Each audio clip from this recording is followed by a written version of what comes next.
The community response team was set up by St. Luke's Hospital as a community and home-based rapid intervention team to assess, diagnose, and manage dementia in order to prevent escalation and the needs for hospitalizations for persons living with dementia.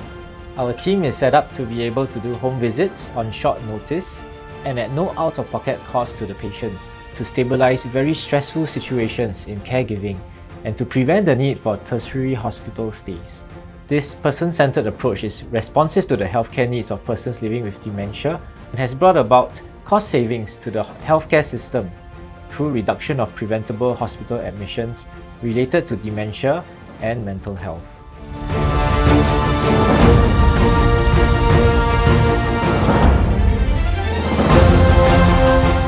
DEFINITE is the acronym for diabetic foot in primary and tertiary care and aims to achieve a coordinated multidisciplinary care across primary and tertiary institutions.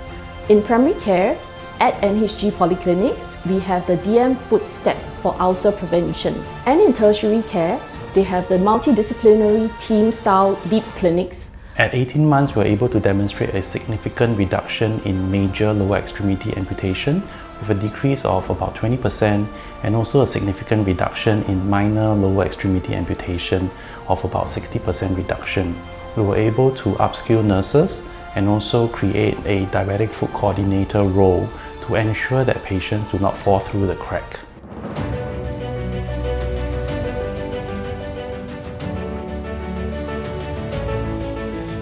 There's an interesting paradox in healthcare. We use a lot of energy to provide quality care to our patients, but the environmental footprint can be harmful to people's health and likewise the ecosystem. To maintain a sustainable and resilient facilities through the use of predictive maintenance, installations of energy efficient devices. We also leverage on technology to optimize energy efficiency. For example, in our OT setback projects, all OTs that are not in use are put into a sleep mode, and that helps us to achieve quite substantial saving in terms of energy. Last but not least is environmental stewardship, where fellow colleagues embraces sustainability and places sustainability as the core of what we are doing.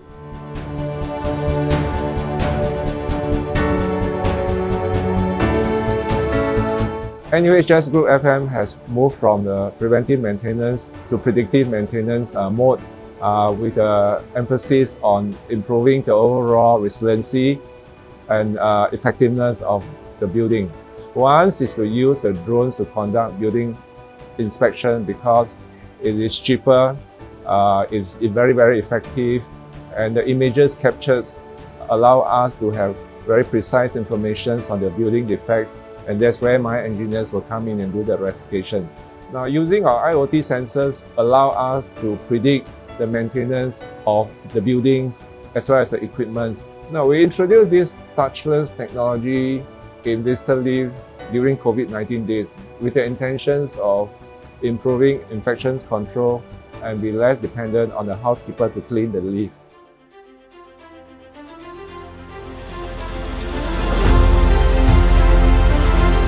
The Clinical Diabetes Educator Program was conceptualized in 2019 together with our allied health partners. Our goal was to optimize care delivery for our clinic diabetes patients who have numerous care needs.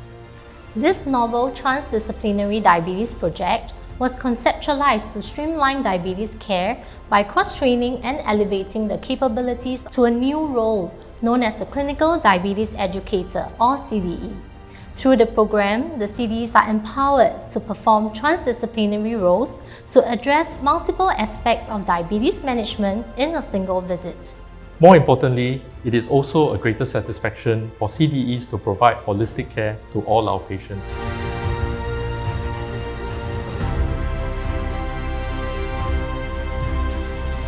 Well, first thing first, there aren't actually any physical or mechanical robots in RPA. Robotic process automation is the use of software bots that mimics most human-computer interactions to carry out a ton of error-free, voluminous, repetitive tasks.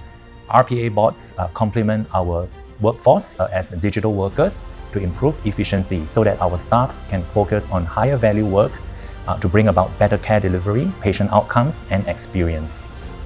Since we have implemented robotic process automation in our operations, it has helped us to automate an average of 588 orders per day to save manpower resources and improve accuracy.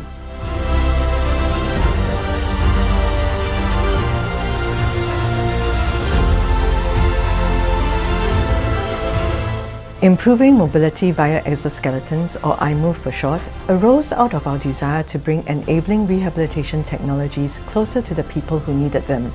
Over a period of 3 years, we recruited 441 patients from Alexandra, Jurong Community and St. Luke's hospitals and day rehabilitation centres run by Stroke Support Station, NTUC Health and St. Luke's Elder Care.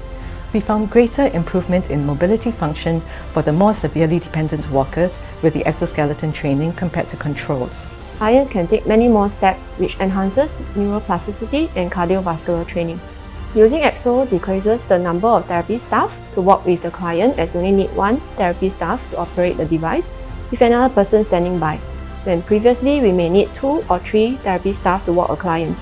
Most of our centres have successfully implemented the program and will be incorporating the use of exoskeletons into usual clinical care.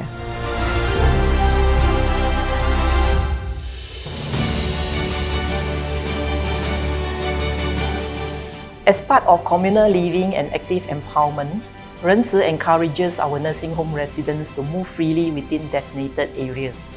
However, some residents, especially those with dementia, may abscond or wander out.